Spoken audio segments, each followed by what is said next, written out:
Alors salut, c'est Jérôme, je suis à Maurice depuis 2 semaines et aujourd'hui dans cette vidéo j'aimerais qu'on discute. Tu vois là, c'est comme si tu étais à côté de moi sur le siège passager de ma super trottinette à moteur là. Et j'aimerais qu'on parle des retraites, et derrière les retraites c'est qu'est-ce que l'on qu'est-ce que l'on peut mettre en place aujourd'hui en France avec le blocage et avec la fin programmée des retraites par répartition, ou en tout cas un challenge énorme de ce système par répartition. J'avais fait une vidéo il y a quelques mois, il y a à peu près un an, où j'ai expliqué que on allait au casse-pipe parce que les gens vivaient plus vieux, les gens faisaient moins d'enfants. Bon, je vais pas te refaire une vidéo comme ça, c'est pas l'idée. Mais le problème dans ces cas-là, c'est comment arriver à remplacer ce système de retraite. Et pour moi, aujourd'hui, ce système de retraite, il nous est imposé. Et j'aimerais vraiment venir là-dessus parce que pour moi, c'est le point cardinal. C'est le point principal de nos problèmes, de notre problème de retraite en tant que Français. Alors pendant que j'y pense, là, juste avant, si tu as vu la vidéo que j'ai postée il y a quelques jours, tu sais qu'il y a une offre pour un pack qui va être retiré ce dimanche soir minuit. Donc en fonction du moment où tu regardes la vidéo, peut-être qu'il n'existera plus, mais peut-être que c'est ce soir, peut-être que c'est demain soir. Donc tu as le lien dans la description. On revient avec ce système de retraite. Je sais pas si tu connais ce concept en psychologie, la carte et le territoire. Est-ce que tu as déjà entendu parler de ce concept-là? Donc avant de revenir aux retraites, j'aimerais donner un exemple de carte et territoire. Donc le territoire, c'est, tu vois, par exemple, je suis à Maurice, là je suis en train de rouler sur la terre, sur la gauche on va voir la mer si la caméra est assez large, je sais pas si tu la vois là, voilà, on voit des arbres, on voit des graviers, ça c'est le territoire, c'est tout le détail, c'est les vallons, c'est bon. Et la carte c'est une représentation schématique, minimalisée, j'ai pas dire minimaliste, mais en tout cas c'est une représentation du territoire. Ce n'est pas le territoire, ce n'est pas une photographie, et même la photographie ne représente pas le territoire, c'est même pas une vidéo, puisqu'une vidéo, tu vois, là, je t'emmène à Maurice, on longe les plages, ok, mais tu vois pas ce qui se passe derrière l'arbre parce que c'est caché. Donc, le principe de la carte, ça permet, en fonction de nos objectifs, de pouvoir se diriger en fonction de là où on est, jusque là où on veut aller. C'est le principe de la carte. Alors, la carte papier ou la carte sur le GPS, c'est le même principe. C'est une représentation simplifiée. Et finalement, aujourd'hui, on se retrouve, si on revient au système de retraite, avec une carte qui nous est imposée. Et cette carte-là, elle ne correspond plus au territoire. Je m'explique. On revient à la carte. Tu vas dans la ville de Lyon. Voilà. Et puis imagine que tu as des cartes papier, que tu achètes ville par ville, ou que dans ton GPS, comme les anciens GPS, là, tu avais besoin de télécharger la carte de telle zone. Et tu te retrouves à Lyon, mais avec la carte papier ou électronique, la carte de Bordeaux. Est-ce que tu vas pouvoir retrouver, définir là où tu es, et trouver un chemin pour savoir là où tu veux aller, sachant que probablement le nom de la rue où tu veux aller à Lyon, il n'existe pas sur le plan de Bordeaux. Donc là, t'es mal. Bon. Alors c'est quoi le problème? Le territoire, c'est que nous, on a une vie, on se forme, on grandit, on commence à travailler, on fonde une famille ou pas, on a des enfants ou pas, et puis inexorablement, on vieillit, et puis on a besoin, pour le moment où on va arrêter de travailler, que ce soit définitif, c'est-à-dire la retraite, ou les moments où on est malade, c'est de pouvoir avoir un revenu complémentaire, quelque chose qui remplace notre revenu d'activité, notre salaire, pour le moment où on sera dans la situation où on pourra plus travailler, soit par maladie, soit par âge, ou soit parce qu'on n'a plus envie. Donc le territoire, il est bien précis. Ce besoin-là, il existe chez tout humain. Chez tout humain, on a besoin de s'assurer, en cas de maladie ou d'arrêt d'activité pour nos vieux jours, de pouvoir avoir ce qu'on appelle une retraite. Bon. Alors aujourd'hui, en France, depuis la Seconde Guerre mondiale, qu'est-ce que nous propose? On nous propose une carte unique. C'est une carte unique où on te dit, bah écoute, il n'y a pas de souci, que tu sois salarié, que tu sois indépendant, que tu sois chef d'entreprise, la seule solution qui t'est autorisée, enfin, non, pas autorisée, la seule solution qui t'est obligatoire, c'est l'assurance retraite qui est gérée par l'État, enfin gérée par la caisse d'assurance maladie, mais enfin bon, c'est l'État qui te l'impose, donc c'est l'État qui est responsable en fait de cette situation-là. Après, tu peux avoir des retraites complémentaires, mais en tout cas, le système, la carte principale, elle est imposée. Et cette carte-là, elle ne correspond plus aujourd'hui au territoire. Cette carte-là, elle correspondait à la sortie de la Seconde Guerre mondiale, quand l'âge légal de la retraite et l'âge moyen de durée de vie des Français, c'était le même. C'est-à-dire que grosso modo, lorsque les personnes vieillissaient, mouraient, c'était le moment où officiellement elles pouvaient avoir la retraite. Alors c'était pas pour tout le monde, c'est qu'une moyenne. T'avais des gens qui décédaient bien avant, des gens qui décédaient bien après, mais au global, le système, il était largement excédentaire puisque les gens cotisaient toute la vie et en moyenne, quand ils devaient profiter de leur système, ils étaient plus là pour en profiter. Alors je simplifie, mais en tout cas, voilà, c'était le territoire de l'époque, la situation, toutes les nuances, toutes les variantes. Voilà, c'était pas uniquement j'ai besoin d'une retraite. Non, c'était j'ai besoin d'une retraite dans le cadre de les 30 glorieuses, du baby boomer qui est aujourd'hui le baby boomer, etc., etc. Mais la carte c'est la même. La carte n'est pas évoluée. C'est toujours la carte de Lyon ou de Bordeaux, si je reprends mon exemple, qui a été éditée en 1950. Aujourd'hui, au moment où je tourne la vidéo, on est en 2025, donc il y a 75 ans. La carte sur laquelle on essaye de se diriger en tant que Français vers notre retraite, elle date de 75 ans. Est-ce que tu connais une carte graphique, même quand elle était au papier, qui était toujours valable au bout de 75 ans? Si tu navigues un peu, tu sais que les marées, tu sais que les récifs, les bancs de sable, etc. C'est quand même c'est les X années que tu dois changer ta carte papier. Sinon, tu risques de mettre planter ton bateau sur un récif ou un banc de sable. Un récif, en général, le rocher ne pousse pas. Bon, alors, le banc de sable. Soyons, voilà. Donc ça, c'est le problème. On a un territoire, mais on n'a pas la bonne carte. Et surtout, c'est que cette carte-là, elle nous est imposée, on peut pas la changer. Et c'est là où je voudrais dire, mais non, moi, je suis pas d'accord.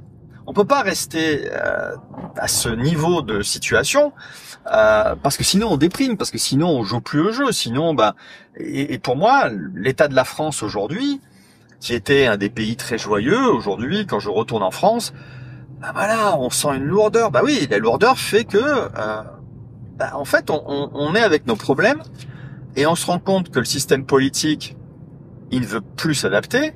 Il veut profiter tant que ça existe, de sa situation, de sa rente. Mais les Français qui cotisent, les Français qui travaillent, le Nicolas, le fameux Nicolas, je vais passer ça sur Twitter, sur X, il y a quelques temps, je sais pas si c'est toujours à la mode.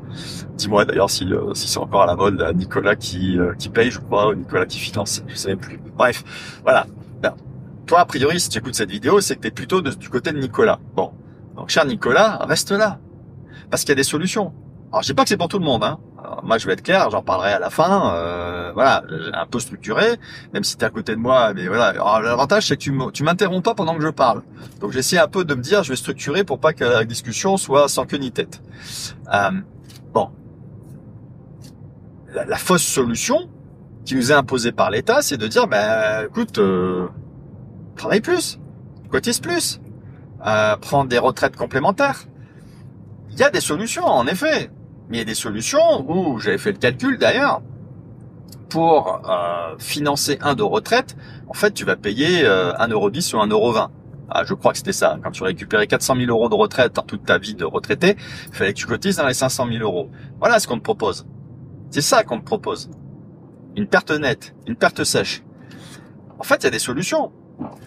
Il y a des solutions. Et là, je voudrais revenir à une des premières vidéos que j'ai tournées sur cette chaîne YouTube, où à l'époque, ça s'appelait les corsaires de la négociation, je crois, ce concept de corsaire. Parce qu'il y a un ami, là, hier, il m'a dit, mais Jérôme, j'aime bien tes vidéos, mais on retrouve pas l'esprit corsaire. Alors, je me suis dit, tiens, on va rajouter un peu d'esprit corsaire. Alors, maintenant, on a le territoire. On a des cartes imposées, mais maintenant, on va jouer au corsaire. Alors, je sais pas si tu connais la différence, je vais quand même un peu faire rapidement la différence entre le pirate et le corsaire. D'accord. Le pirate, c'est celui qui prend, qui vole, qui rapine, voilà. Pas beaucoup de différence avec le corsaire, sauf une énorme différence avec le corsaire. C'est que le pirate, c'est un groupe de pirates où ils n'obéissent qu'à leurs propres règles. Et donc le pirate, il ne respecte aucune règle d'aucun État. Et ce qui fait que s'il attaque un bateau et que ça rate, ça échoue, à l'époque de la piraterie, le pirate qui avait survécu au combat mais qui avait perdu, il était pendu haut et court. Voilà. La mort était le destin du pirate qui échouait. Donc, il pouvait gagner beaucoup. Si tu connais un peu en finance le principe, le ratio de quel est le risque, quel est le risk-reward, donc quel est le risque et quelle est la récompense. Donc, il pouvait gagner beaucoup, mais le risque, c'était le risque ultime, il perdait la vie. Et finalement, le corsaire, lui, il était plus intelligent. Le corsaire, il faisait la même chose que le pirate. Tu vas me dire, c'est quoi la différence? C'est que par contre, lui, il s'arrangeait avec le roi local. Par exemple, les corsaires malouins, les corsaires de Saint-Malo.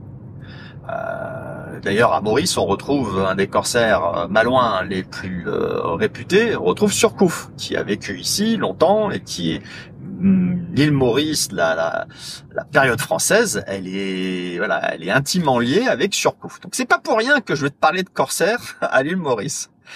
Bon, Surcouf, il s'est arrangé avec le roi de France. Alors, me demande pas lequel c'était, je sais plus si c'était Louis XIV, Louis XV, Louis XVI ou peut-être avant, ça j'ai un peu oublié. Je me suis rappelé des principes, moi je reste aux principes. Il était allé voir le roi, en disant écoutez là, vous avez un peu des problèmes avec les Anglais, les Hollandais là, en ce moment, ça se passe pas très bien là. Non, Surcouf, je t'invente un commentaire, je t'invente un dialogue.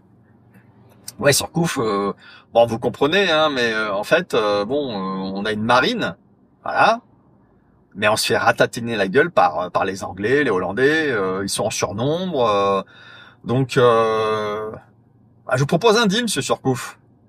Dites toujours. Écoutez, vous arrêtez d'attaquer les bateaux français, mes bateaux à moi, les bateaux de l'armée, les bateaux de commerce. Et moi, je vous donne une lettre qui s'appelle une lettre du roi. C'est quand vous allez vous faire prendre par les Anglais, quand vous aurez attaqué les Anglais, voilà, en fait, ils pourront pas vous tuer. Expliquez-moi ce principe de la lettre du roi. Oui, vous respectez une règle qui, en fait, vous mettez à mon service. Comment ça? Moi, je suis pas là pour vous donner une part de mon argent. Non. Moi, je veux juste que vous couliez des bateaux anglais. Je veux juste que vous me facilitiez la tâche parce qu'ils sont trop nombreux, j'arrive pas à m'en défaire. Donc, le butin, il est pour vous. Les règles, c'est vos règles. Faites ce que vous voulez. Quand vous gagnez, c'est pour vous. Quand vous perdez, c'est pour moi. C'est-à-dire que vous avez une lettre du roi et donc ils peuvent pas vous tuer parce qu'en fait, vous êtes équivalent d'un marin, la royale, la marine, l'armée de mer. Ça, c'est pas la marine, voilà, la marine royale. Et donc, vous irez en prison. Et puis, une fois que vous serez en prison, moi, je vous ferai sortir. C'est intéressant ça. Mais je peux faire pareil, je peux prendre l'argent, je peux prendre les trésors. Mais moi je vous demande rien à changer. Voilà. La différence entre le pirate et le corsaire. Le corsaire, il respecte un minimum de règles. Donc voyons maintenant avec notre territoire et notre carte. On a un territoire, on a besoin de pouvoir financer lorsqu'on est malade, de pouvoir financer lorsqu'on est trop vieux, ou de pouvoir financer sa vie quand on a, tiens, je prends une année sabbatique, j'ai pas mis d'argent de côté, mais c'est pas l'État qui va te le payer. Il faut que j'anticipe. Alors qu'est-ce que je peux faire? Là, on va jouer au corsaire. On va pas se mettre hors la loi. On va pas dire à l'État français, moi j'arrête de cotiser, de toute façon t'as pas le choix, c'est soit t'es salarié, c'est ton patron qui cotise, soit t'es patron et là ton comptable il va te dire mais tu sais là tu vas vite avoir l'URSSAF, tu vas vite avoir les administrations françaises, tu risques la prison. C'est l'équivalent de la pendaison du pirate, mais c'est ça. Le risque il est énorme. Alors qu'est-ce qu'on peut faire? Eh ben, c'est trouver des solutions qui permettent de rester dans les règles et en jouant au corsaire. Alors, une des solutions, je dis pas que c'est la seule, une des solutions que moi j'ai mis en place, il y a 10 ans, quand ça s'est fini avec Airbus hélicoptère, quand j'ai calculé, il y a plus de 10 ans même d'ailleurs, quand j'ai calculé tout ce qui partait à l'État, alors ma dernière année complète, c'était 2012, ouais je crois, ah ça date, hein. J'avais calculé à l'époque que 63% de l'argent que je gagnais, c'est-à-dire mon brut, ce que je coûtais à l'entreprise Airbus, à l'époque ça s'appelait Eurocopter, mais voilà, c'est aujourd'hui Airbus hélicoptère, ce que je leur coûtais, il y avait 63% qui partaient dans les cotisations obligatoires. 60, et je crois qu'aujourd'hui, c'est pire. Pourquoi? Parce que j'étais salarié en France, parce que j'étais résident français, et que aujourd'hui, le monde s'est ouvert. Alors je dis, on va en parler juste après, mais aujourd'hui le monde est ouvert. Aujourd'hui, d'avoir un visa pour tester un endroit. Alors ça, c'est la plage de Montchoisy. Tu vois, c'est le samedi après-midi. D'ailleurs, je vais peut-être te mettre une petite vidéo si je la retrouve. C'est là où je vais faire mes sessions de wakeboard. Donc, aujourd'hui, d'avoir un visa touriste pour aller tester dans un pays avant de s'installer, et donc d'avoir après derrière un visa de travail, un visa de retraité, c'est vraiment très facile. Énormément de pays dans le monde nous accueillent à bras ouverts, soit en tant que retraités, soit en tant que freelance, digital nomade, même travailleur à distance. C'est hyper facile. Et donc, une des solutions possibles, c'est de se dire, ouais, je peux toujours gérer mon territoire, c'est-à-dire j'ai besoin de pouvoir mettre de côté de l'argent, mais je le fais maintenant à des conditions qui me conviennent, tout en respectant les lois.